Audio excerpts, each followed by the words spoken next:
Ош шаарынын мурдагы мэри Жеңишбек Токторбаев ал иштеп турганда мэриянын карызы 12 миллиард сомго жеткени тууралуу маалыматтарды четке кагууда. Ал 9 мартта Азатка берген маегинде Ошко бөлүнүү каражат тууралуу да маалымат берди. Анын сөзүнө караганда, ал Ошко мэр болуп дайындалганга чейин Мамыров, Амир Тимур, Көкүм би көчөлөрүнө одого 586 миллион сом бөлүнгөн. Ал кызматка киришкенден кийин 2 миллиард 200 миллион сом бөлүнгөнүн. Ага бир катар көчөлөр одолуп, Ошто баш аягы 100 чакырымга жакын жолго асфальт төшөлгөнүн айтты. Жеңишбек Токторбаев анын ичинен 70 километр жолго асфальт төшөө жергиликтүү бюджеттин эсебинен каржыланганын кошумчалады. Мэрияны карызга батырып кетиптир деген доомат калп. Муниципалдык капиталдык курулуштан подрядчик компанияларга 750 миллион сом, шаардык жол куруу ишканасында 1 миллиард 500 миллион сомдун тегерегинде карыз бар. Жалпы шаарда аткарылган иштер боюнча подрядчик ишканаларга 2 миллиард 300 миллион сомдун тегерегинде карыз бар деди ал. Улуттук коопсуздук боюнча мамлекеттик комитеттин мурдагы төрагасы Камчыбек Ташиевдин жакын санаалашы делеген Жеңишбек Токторбаев 18 февралда кызматтан алынган. Ал жумуштан кеткенден кийин социалдык тармактарда ал кызматта турганда Ош мэриясы 12 миллиард сом карызга батканы тууралуу маалыматтар тараган. Бул боюнча мэрия расмий адамдар комментарий бере элек. Жеңишбек Токторбаев Ата журт Кыргызстан партиясынын тизмеси менен жогорку кеңештин 7-чи чакырылышына депутат болуп сайланган. 2025 жылдын башында Ошко мэр болуп дайындалган.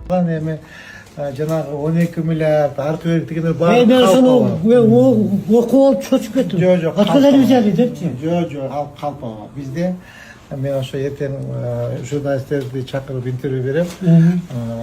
Өз да, действительно биз өзү мындай биздин Кыргызстандын ичинде мындай курулуш, жол, мектеп, соц объекттер курулганда параллельный проектирование болот да. Одновременно, допустим, подрядчик өзүнүн акчасына жасай берет. Азыр мына поликлиниканы ошентип сүйлөшкөн болчу подрядчик мененчи, ал өзүнүн акчасына жасайт. Анан антимынтип тендер күчөктү, ал уже бүтүп орто чейине келип калат, бөлүнгөн акчаны берип коет да. Ушундай маселе да. Да, туура азыр кете биз менин эсебим боюнча 1,5 миллиард сом. Мен точно айтып берем, азыр айтам. 1 миллиард 500 миллион бекен. Кете ушундай жолдон, тротуардан карызыбыз бар, подрядчиктерден. 750 миллион сом. Мына УКСтан, управление капитальных строительств. Мына сквер жасалды, соцсуд объекти жасалды. Жалпы где-то бир 2 миллиард 3 миллиардга жетпейт. Жок, 2 миллиард 300 миллиондай карызыбыз бар. Бул подрядчиктерден. Булардын бардыгы мына 26 жылдын бюджетине киргизип, эми төлөшүбүз керек болчу да. Ушул эле. Ата уну каякта 12 миллиард, андай жок. Мен да чочуп кетип андай жок. Телефонду көрүп отур. Ассаламу алейкум кыргыз элим. Сиздерден жардам сурап кайрылып жатабыз. 3 баланын энесимин. Оğlum Umar 6 жашта, врожденный паралич, ДЦП 4 степенде. Жалгыз боюн эмин. 3 баламды Алланын жардамы менен өзүм чоңойтуп келейтамын. Оруган балам менен жашоо аябай караңгы болуп кетет. Балам тырышып оруса жан дүйнөм, менин денем тырышкандай кыйналамын. Суранамын кыргыз элим. Балама 5 сом, 10 сом болсо да жардам бериңиздер. Жок дегенде мени көрсө, апа деп мени тааныса деп үмүттөнөм. Жаны оорубай жашаганга себепчи болуңуздар суранамын. Балдарыңыздар оорубасын. Улуу Рамазан айында дуаңыздар кабыл болсун. Умар катуу оору менен күрөшүп жаткан кичинекей жигит. Ал кымбат дарылануу жана айыгууга мүмкүнчүлүк алуу үчүн сиздин жардамыңызга муктаж болуп турган учуру. Сиз берген ар бир сом Умарды дени сак жана бактылуу жашоого жакындатат. Сооп иш кылуу менен бирге Умарга ооруну жеңүүгө жардам бериңиз. Ар бир берген сомуңуз үчүн Аллах ыраазы болсун. Баткен мунай көмүр шахтасынан каза болгондор боюнча жумуш токтотулуп, териштирүү иштери жүргүзүлүүдө. 21 бетап карылган, анын экөөсү тилекке каршы каза болгон. Ушул тапта өлкөдө мерчемделген 40тан ашык эл аралык иш-чараны уюштурууга даярдыктар көрүлүүдө. Уюшкан кылмыштуулук топторго каршы борборду түзүү инициативасын, демилгесин иштеп келатабыз. Чүй облусу жана Бишкек шаарынын аймагындагы фермерлерге 3% менен насыялар берилүүдө. Долбоор быйыл сынамык негизде иштейт.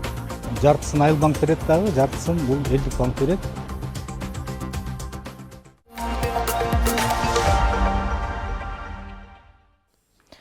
Баткен районундағы Самаркандек айылынын Баткен мунай көмір шахтасынан газ чыгып, анда калып калган 3 кенчинин 2 каза болуп, бирөө куткарылды. Дагы 18-и изге уланып ооруканага жаткырылган.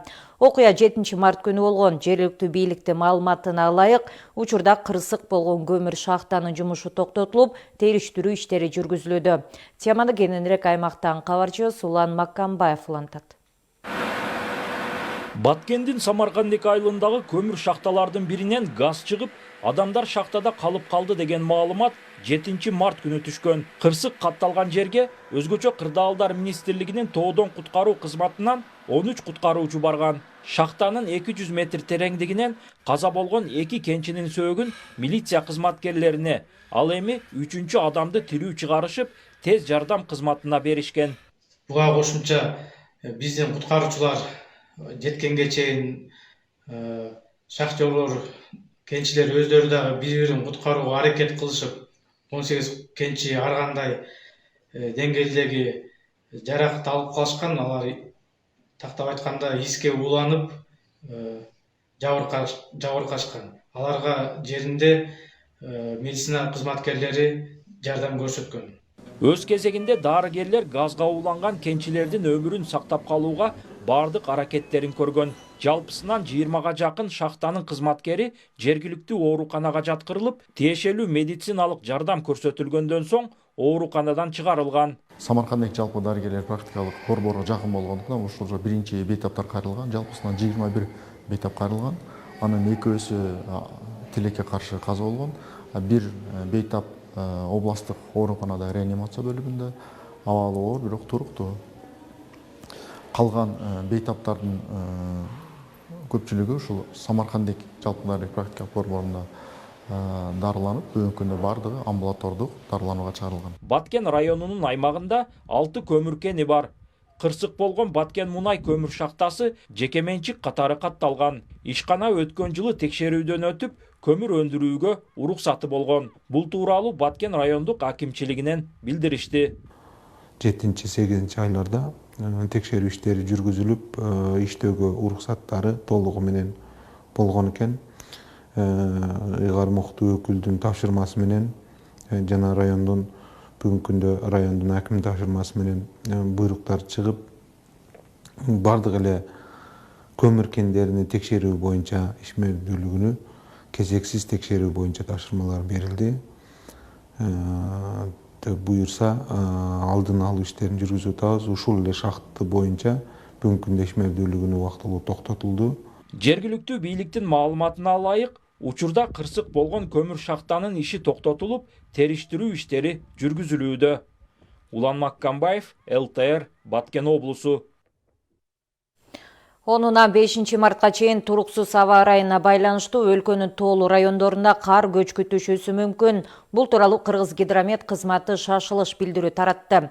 Ага ылайык Төө ашуу жана Ала бел ашууларында, Чычкан капчыгайында, Мырза Айке Каракулжа Алайкуу унаа жолунда, Ала Бука Каныш кыя унаа жолунда жана Чапчыма ашуусунда, Долон ашуусунда Каракол Эңилчек унаа жолунун чоң ашуусунда кар көчкү түшүүсү жана кар күрүткүсү күтүлөт.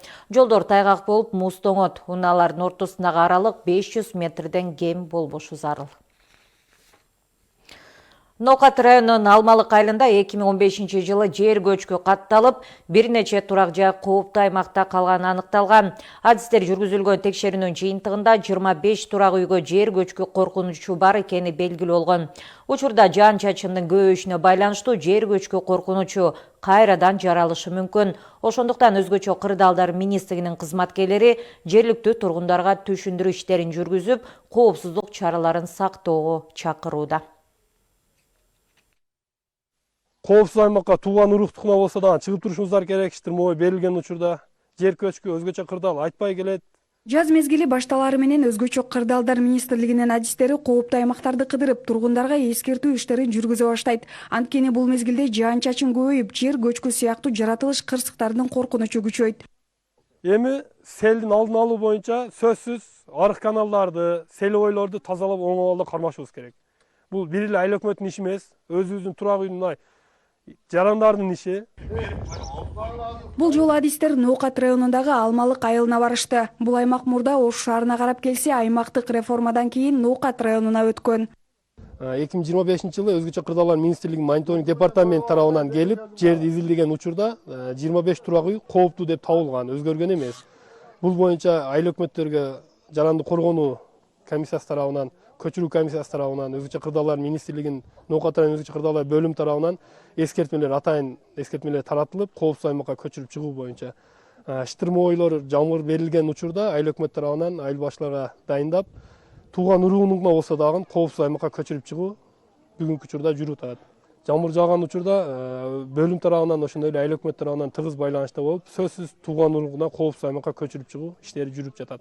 Алмалык айылында жалпысынан 25 турак үй кооптуу аймакта жайгашкан. Бул тууралуу тургундарга 2015 жылдан бери эскертүүлөр берилип келет. Ошол эле жылы Зулпиев айыл өкмөтү тарабынан 25 үй бүлөгө коопсуз жерден жер тилкелери бөлүнүп берилген. Бирок айрым тургундардын каттоосу шаарда болгондуктан алар бул мүмкүнчүлүктөн пайдалана албай калышкан. Биз шаардан чыгып, бизге учетко тургула, жериңерди беребиз деген, биздикилер баары учеттон чыгып учетко турбаган. Ошонун себебинен кайра Зулпиев алуу өздөрү каалаган адамдарга берип, ошол маалда эгер элдин көпчүлүгү учеттон чыгып шаардан Ноокатка Зулпиевка турганда жерди алып калышат эле да. Азыр эми ал жерди Зулпиев айыл өкмөтүндө иштеген мурунку айыл өкмөттөр, ал кишилер азыр жок экен бул жерде иште. Башка себептер менен башка бир адамдар, жарандарга берип салган да жерди. Учурда дагы каттоого туруп жер тилкесин алуу мүмкүнчүлүгү бар. Жергиликтүү бийлик өкүлдөрү кооптуу аймакта жашаган тургундарды коопсуз жайларга көчүүгө чакырып, түшүндүрүү иштерин улантууда. 2015 жылы бул жерде көчкү жүргөндөн кийин ошол учурда кооптуу деп эсептелген 25 үйгө коопсуз 25 үйдү коопсуз жайга көчүрүү боюнча тапшырма берилип, анын негизинде трансформация болунуп, ошол 25 үйгө жер даярдалган. Биздин айыл өкмөт тарабынан жарандарга, жергиликтүү жарандарга сунуш берилген. Шаардан каттоосун чыгарып, биздин айыл өкмөткө каттоосун коюу боюнча. Мыйзамсыз болгон үйлөрү мыйзамдаштырылып атат. Кызыл китебин алгандар дагы болду. Ал электери эми азыр ушул учурда азыр жүрүп атат ошол иштер. Селойлорду тазалап оңолду кармашуу. Ал эми жалпы Ноокат району боюнча 31 турак жай кооптуу деп аныкталган. Адистердин айтымында жазында кардын эриши жана жаан чачындын көбөйүшү жер көчкү коркунучун күчөтөт. Ошондуктан кооптуу аймакта жашаган жарандарга адистер эскертүүлөргө көңүл буруп, коопсуздук чараларын сактоого чакырат. Таңсулуу Сүйүнали кызы, Уран Адишев, ЛТР Ош шаары. Бул арада коррупция шектелип, республикалык кан борборунун мурдагы директору кармалды. Бул тууралуу УКМКдан билдиришти. Маалыматка ылайык, аталган борбордун 2012 жылдан 2025 жылдын августуна чейин директору болгон жаран 2020 жылы жеке менчик компаниянын жетекчиси менен алдын ала кылмыштуу бүтүмгө келип, бюджеттик каражаттарды өзгөчө ири өлчөмдө чыгарып кетүүнү көздөшкөн. Алар кымбат баалуу медициналык жабдууларды борборго орнотушкан. Ошондой эле 5 жыл бою реагенттерди жогорулатылган баада жеткирип турушкан. Ал эми каражаттын бир бөлүгү директорго берилип турган. Тергөөдө мурдагы директор жана жеткирүүчү компания мамлекетке 36 миллион сом өлчөмүндө зыян келтиргени аныкталды. Кылмыш ишин алкагында шектүү УКМКнын тергөө абагына камалды. Ал эми жеке компаниянын жетекчисинин аракеттерине тергөөнүн жүрүшүндө укуктук баа берилери айтылды. Аталган кылмыш иши боюнча коррупциялык схемага тиешеси бар башкаларды аныктоо иш-чаралары улантылууда. Даниэль Ажиев 2 айга камакка алынды. Мындай чечимди Токмок шаардык соту кабыл алганын Чүй облусунун ички иштер башкармалыгынан билдиришти. Маалыматка ылайык, Ажиевке кылмыш жаза кодексинин баңгизат каражаттарын, психотроптук заттарды жана алардын аналогдорун сатуу максатын көздөбөстөн мыйзамсыз даярдоо беренеси боюнча айып тагылган. 8 мартта сот 2 айга камакка алуу түрүндөгү бөгөт коюу чарасын тандап, Бишкектеги номер 1 тергөө абагына камакка алынды. Бул берене менен айыпталуучу 5 жылга чейин эркинен ажыратылышы мүмкүн. Эске салсак, 2024 жылы мүлкүн конфискациялоо менен жалпы режимдеги колонияга 9 жылга кесилип, 2 жылга ишкердик менен алектенүү укугунан ажыратылган. Жакында эле Даниэль Ажиев президент Садыр Жапаров ырайым бергенден кийин түрмөдөн тиг учак менен учуп кеткени айтылган. Ал ошол эле күнү Токмок шаарынын аймагынан баңгизат менен кармалган.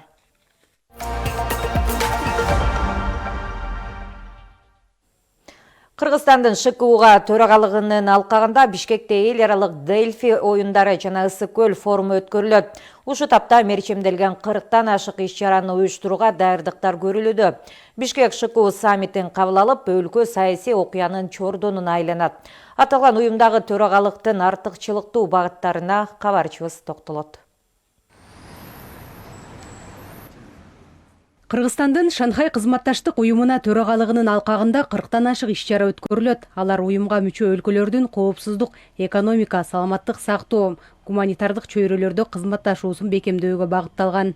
Эң алгачкы болуп, биринчи Дельфи оюндары күтүлүүдө. Бишкек шаарынын мэриясы даярдап жатат. Андан тышкары бул март айында дагы ШОСтун больницаларынын альянсынын 8-чи жыйыны өтмөкчү.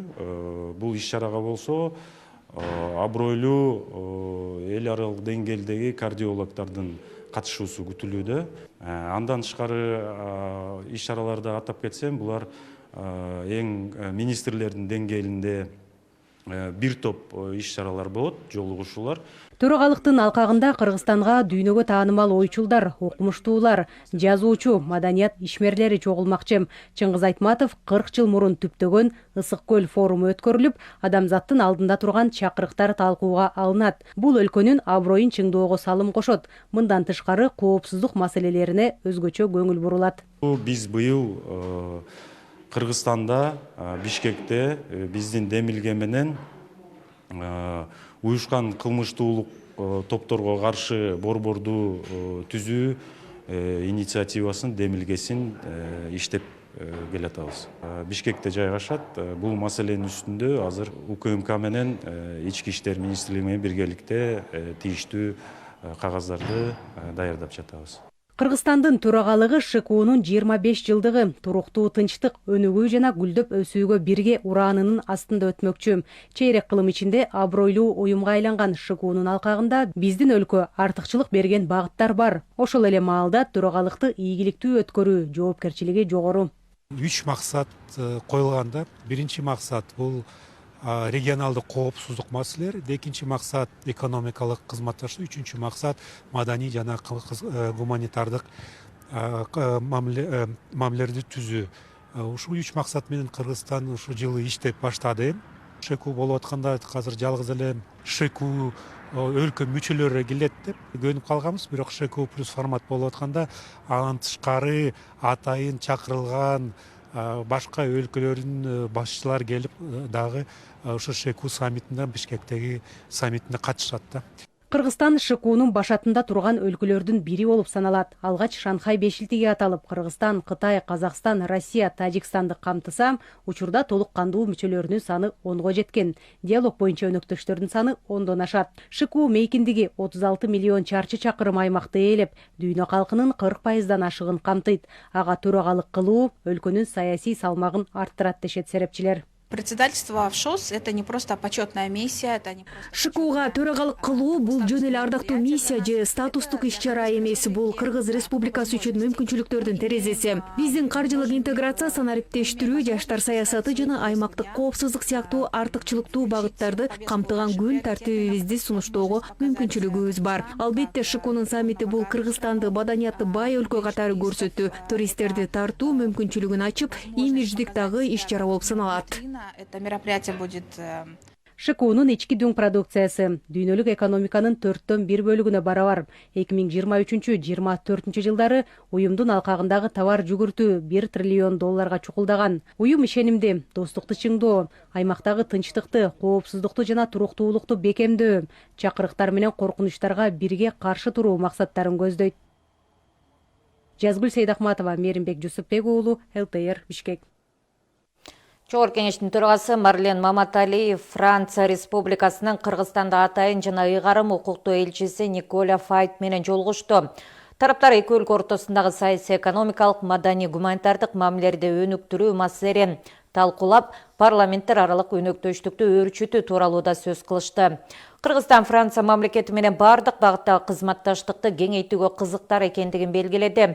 Ошондой эле алакаларды арттырууда парламенттик дипломатиянын ролу чоң экенине токтолгон төрага депутаттардын эки тараптуу жолугушууларын жана иш сапарларын уюштуруу зарылчылыгын кошумчалады. Айрыкча депутаттык достук топторунун байланышын чыңдоо учур талабы экенин билдирди. Ал эми элчи Николя Фай кыргыз-француз кызматташтыгын кеңейтүү багытындагы демилгелер менен бөлүштү.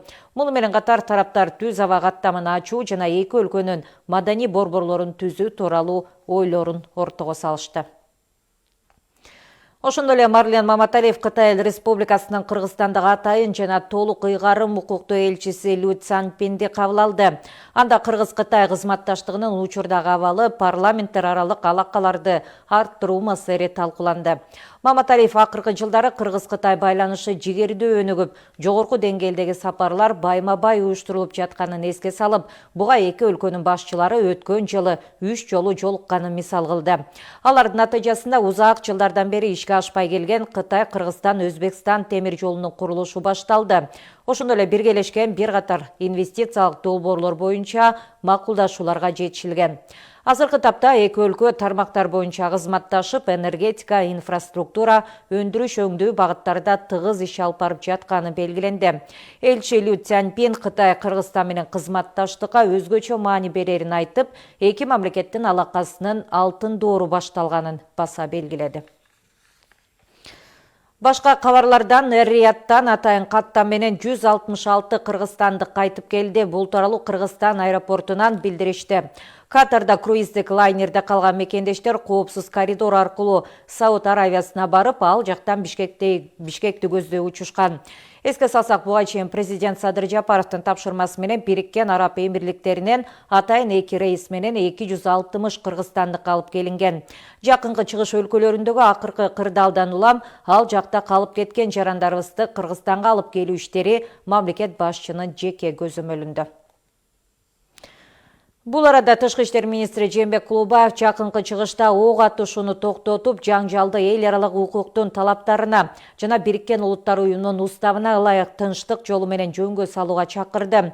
Бул тууралуу ал 7 мартта Стамбулда өткөн Түрк мамлекеттер уюмунун Тышкы иштер министрлеринин кеңешинин бейформал жыйынында айтты. Министр андан тышкары Пакистан, Оганстан чек арасындагы кырдаалга да токтолуп, аймактагы коопсуздук үчүн Оганстандын өнүгүшү маанилүү экенин билдирди. АКШ менен Израилдин Иранга каршы биргелешкен согуштук операциясы 28 февралда башталган. Иран ага жооп катары Израилде эле эмес, чөлкөмдөгү бир катар өлкөлөрдүн аймактарына абадан сокку уруп жатат. Ошондой эле Жээнбек Кулубаев Түркияга болгон иш сапарынын алкагында Стамбул шаарындагы Кыргызстандын башкы консулдугуна барды. Министр анда жүргүзүлгөн оңдоп түзөө иштеринин жыйынтыгы менен таанышып, жарандарга сапаттуу жана ыңгайлуу консулдук кызмат көрсөтүү үчүн түзүлгөн шарттарды көрүп чыкты. Андан соң мекеменин кызматкерлери менен жыйын өткөрүп, негизги милдет Түркиядагы Кыргызстандын жарандарынын укуктарын жана мыйзамдуу кызыкчылыктарын коргоо экенин баса белгиледи. Ал консулдук мекемелер өлкөнүн экономикалык өнүгүүсүнө да салым кошуп, чет өлкөлүк өнөктөштөр менен байланыштарды чыңдоо жана Кыргызстанга инвестиция тартуу багытында жигердүү иш алып баруусу маанилүү экенин айтты.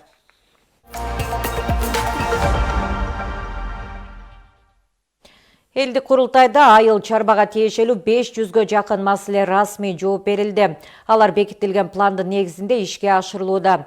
Белгилүү болгондой, анда таза суу, ирригация, кайра иштетүүнөр жайы, жайыт жана органикалык айыл чарба сыяктуу негизги көйлөр көтөрүлгөн. Теманы кабарчыбыз улантат. Кабык айылынын суга суусу, кабык айылы алай эмжеси болуп уюштурулгандан бери ушул убакытка чейин бул айылда полиной суусу жок. Эшик алдысын көгөрткөнгө да суу жок. 6%тен берилип аткан айыл чарба кредити эмне үчүн 10%ке чыгып кетти?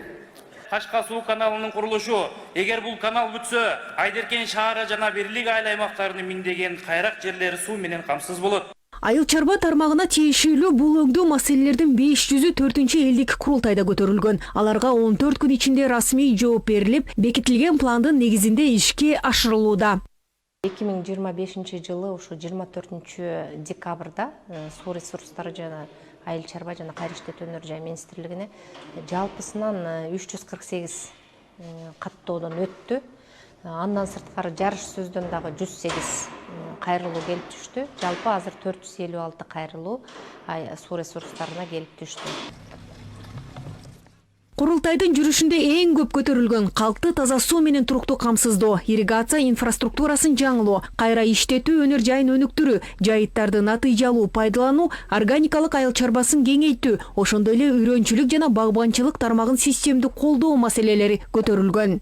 Көпчүлүгү бизде стратегиялык объектилер бар да. Көпчүлүк элдер ошол БДР, БСРлерди куруп берүү деп коет, ошо суу сактагычтарды, декадалык, суткалык суу сактагычтарды куруу деген маселе менен көп кайрылат. Эң көп ирригация, андан кийин таза суу.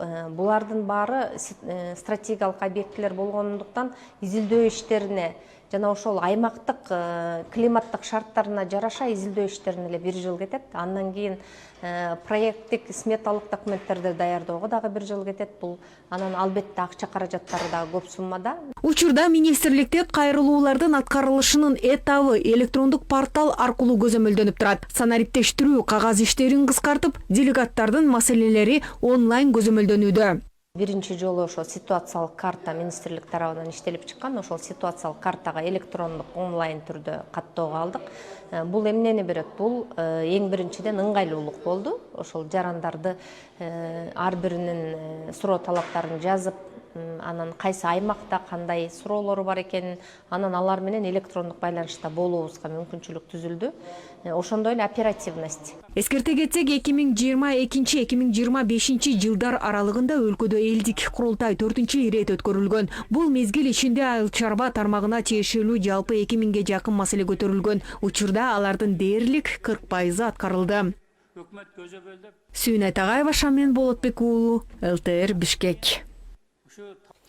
Министрлер кабинети ири мүйүздүү малды, жылкы, кой жана эчкилерди өлкө аймагынан ташып чыгууга 6 айлык мөөнөткө тыюу салды. Тиешелүү токтомго министрлер кабинетинин төрагасы Адылбек Касмалиев кол койду. Чечимдин негизги максаты өлкөнүн азык-түлүк коопсуздугун камсыз кылуу жана азык-түлүк товарларына базар бааларын турукташтыруу болуп саналат. Министрлер кабинетинин токтомун ишке ашырууга байланыштуу бир катар мамлекеттик органдарга тийиштүү тапшырмалар берилди. Акыркы жылдары сезиле баштаган кургакчылык дыйкандарды түйшөлтүп, сугат сууларын үнөмдүү пайдалануунун жолдорун издешүүдө. Облустун агрардык секторунда ирригация тармагын ийкемдүү жана үнөмдүү формалар менен толуктоо башкы орунга чыкты. Бул багыттагы иштер тууралуу аймактык кабарчыбыз Бөлөкбай Шеримбеков маалымдайт. Нарын облусундагы арыктар менен каналдардын 3/2 бийик тоолорду аралай агып өтөт. Ошол жараша суатка делинген суу дайым эле жалпы муктаждыкты канааттандыра бербейт. Ушундан улам былтыртан бери алардын жээктерине бетон төшөлмөлөрүн жаткыруу жумуштары жүрүүдө. Бүгүнкүгө 39 000 чарчы метр жери бүткөрүлдү. Европа өлкөлөрүндө колдонулган бул ыкма суунун коромжуга учуроосуна ишенимдүү бөгөт. Быйылкы жылга андан 2 эсе кылып 75 000 50 метр квадрат пландалып жатат. Быйылкы жыл азыр учурда Кочкор районунда күн жылы болгондуктан жумуштар башталды. Кочкор районунда жумуштар алгачкы жумуштар башталып төшөлүп атат. Узундугу 10 чакырымга чамалаган Топон-Арык каналы Кочкор районундагы 500 гектар жерди нымдуулук менен камсыздайт. Жээктери ак топурактуу болгондуктан суунун көбү жерге сиңип, талап кылынган норманы берүү оңой олтуң машакаттардан эмес. Андыктан эң оболу тамчы сууну да текке кетирбендиги менен түйшүктү жеңилдеткен бетон төшөмлөрүн жаткыруунун дал ушул объектиде жүрүп жаткандыгынын жөнү бар. Быйылкы 26-жылга жалпы 12 065 квадрат метр пландалган. Ушу Топон-Арык каналына 500 метр, Топон-Арык машинный каналына 1 километр, анан Чалай каналыбыз бар, Чалай каналына 500 метрге төшөйбүз бетонный палатын. Жаңы ыкма менен жакшы экен бул. Ал эми Кочкорго канатташ Жумгал районунун ирригаторлору министрлер кабинетинин атайын токтому менен өз карамактарына өткөрүп алышкан ага чейин сыпаалардын эликтериндеги субъекттерди оңдоо жана кайра калыбына келтирүүнөн алек. Алардын бири Түгөлсай айылындагы Көк Мойнок БСР жарым кылымдан бери 350 гектар жердин сугатына жарап келет. Бирок акыркы кездери асты толуп, 100 000 метр куб суу топтогу жөндөмдү өз кубаттуулугунан кыйла эле төмөндөгөн. Ушул жагымсыздык эске алынып, аны жайгарууга Жумгал райондук өнүктүрүү фондунун эсебинен 6 миллион 129 000 сом бөлүнгөн. Аталган өрөөндө мындан тышкары лама жана Абдыкерим бысырларын тазалоо зарылдыгы бар. Республикалык бюджеттен суу чарбасына билесиздер, жылдагы бөлүнүп келип атат. Кошумча биз каналдарды, бысерлерди берип атканыбызга байланыштуу суу чарбанын бюджети мурункуга караганда жетпейт. Ошонун сыңарына биз өнүктүрүү фонддон, Жумгал өнүктүрүү фонддон, ошондой эле Теңиртоо өнүктүрүү фондусунан финансировать этип берип атабыз. Жогоруда самалыктардын катарында тамчылатып жана жамгырлатып сугаруу системасы турат. Быйыл ал тажрыйба иретинде Нарын облусундагы 740 гектарга барабар кайрак жерде сыноодон өтмөкчү. Бүгүнкүгө жалпы суммасы 61 миллион 200 000 сомду түзгөн керектүү жабдуулар толугу менен алынып, тиешелүү аймактарга жеткирилген. Бөлөкбай Шеримбеков, Айдын Төлөбеков, ЛТР, Кочкор, Жумгал райондору. Ал эми Араван райондагы бирлик үрөн чарбасы картошка эгүү иштерин заманбап жаңы техниканы колдонуу менен жүргүзүп жатат. Бул техника талаада 5 жумушту бир эле учурда аткара алат жана дыйкандардын ишин жеңилдетип, тала иштерин натыйжалуу жана ыкчам жүргүзүүгө мүмкүнчүлүк түзөт. Негизги өзгөчөлүктөрү отоо чөптөргө каршы дары чачып, түшүмдүн сапатын жогорулатат. Картошканы 90 сантиметр аралыкта бир нече жөөктөргө эгет. Тамчылатып сугаруу системасына ылайык шлангды орнотуп, суунун үнөмдөлүшүн камсыздайт. Эгер быйылкы жылы жаңы техника өзүнүн натыйжалуулугун көрсөткөн болсо, келерки жылы бул технология башка дыйкандарга да сунушталат. Эт кластерин өнүктүрүү максатында Чүй облусу жана Бишкек шаарынын аймагындагы фермерлерге 3% менен насыялар Айыл банк жана Элдик банк аркылуу 60 айга чейин берилет. Долбоор быйыл сынамык негизде иштейт. Каржылоого 1,5 миллиард сом бөлүнгөн. Кесиптешим Бакберди Баязбековдун материалында кеңири сөз болот. Быйыл эт кластерин өнүктүрүү максатында фермерлерге жеңилдетилген пайызда насыялар берилет. Долбоор Чүй облусу жана Бишкек шаарынын аймагында пилоттук негизде ишке ашырылат. Бул пилоттук негизде Чүй Бишкек Чүй облусунда жана Бишкек шаарында баштап атабыз. Негизинен ошол эт өндүрүүгө багытталган. Бул эт кластери пилоттук 10 кластер түзөбүз деп ниеттенип атабыз. Ар бир кластерге 150 миллион сомдон каралган. Бул 3%дык ушул эттин баасын турукташтыруу үчүн жеңилдетилген кредиттер. Долбоор малды семиртүүдөн тартып, кайра иштетүү жана сатууга чейинки толук чынжырды камтайт. Ал эми насыяны алуу үчүн тармакта иштеген фермерлер биригип, Айыл чарба министрлигинен каттоодон өтүү зарыл. Кластерде 4 сегмент бар. Бул биринчи сегмент өндүрүш, ким малды боордоп семиртсе, ошол биринчи сегментке келет. Андан кийинки экинчи сегменти бул касапканалар, эт комбинаттары жана ошол баштапкы кайра иштетүү деп коебуз, первичная переработка мяса деп, упаковкалоо, таңактоо, муздатуу, сатууга чейинки даярдоо иштери менен машыккан экинчи сегмент. Үчүнчү сегмент ошо сатуу пункттары, точка реализации. Мына ошо үчөө биригип биз бир кластер болобуз, бул өстүрөт, бул кайра иштетет. Ал эми бул киши кайра сатат деп өз ара жумуштарын бөлүшүп алса, анан ошол кластер болуп түзүлөт дагы. Ошолорго кошумча демектелет. Эт кластерин өнүктүрүү үчүн 1,5 миллиард сом каражат бөлүнгөн. Насыя фермерлерге жылдык 3% менен 60 айга чейин Айыл банк жана Элдик банк аркылуу берилет. Бул долбоордун алкагында биз бүгүнкү күндө кредиттик продуктуларды иштелип чыгып атат, иштеп чыгып, жакынкы арада ушул биздин банктын башкармачылык тарабынан бекитилет. Бул бөлүнгөн каражаттын баары экиге бөлүнөт. Ушул жартысын Айыл банк берет дагы, жартысын бул Элдик банк берет. Азырынча биз ошол списокторду, тизмекти күтүп атабыз Айыл чарба министрлигинен. Айыл чарба министрлиги бизге ошо регионалдык мини кластерлерди түзүп туруп, бизге тизмегин бергенден кийин биз ошол субъекттер менен иш алып барууну баштайбыз. Быйыл суу ресурстары, Айыл чарба жана кайра иштетүү өнөр жай министрлиги эт кластерин өнүктүрүүдөн тышкары асыл тукум мал чарбачылыгы жана үрөнчүлүктү өнүктүрүү үчүн дагы 3% менен насыяларды берет. Жалпысынан айыл чарбаны колдоого 13 миллиард сомдон ашык акча каралган. Бакберди Баязбеков, Шамен Болотбек уулу, ЛТР, Бишкек.